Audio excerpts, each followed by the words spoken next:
Hey friends, I somehow fricked my network for a month. Here's the story of how I unfricked my network. For backstory, I've been having tons of latency issues with my network.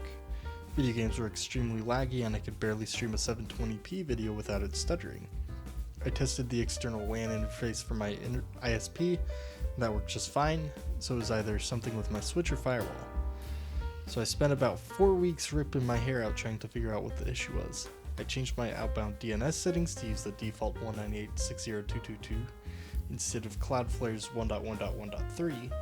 That fixed the issue for like 5 minutes, so I kept checking my firewall settings, seeing if there was any weird bandwidth setting or anything that might cause the latency. I kept looking but just could not find it. So I did what any tech guy did.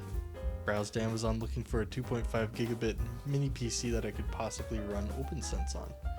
I was just about ready to check out when I decided to check my firewall logs to see if there was anything that might point me in the right direction, because I didn't really feel like spending about $200 on that.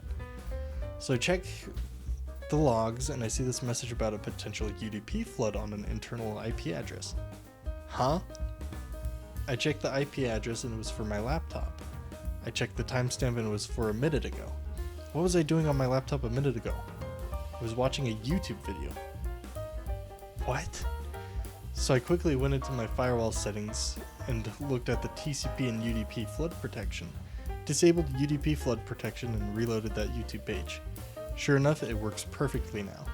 So apparently my firewall thought that YouTube was a UDP flood and would limit the packets from it. Weird. Anyway, that's about it.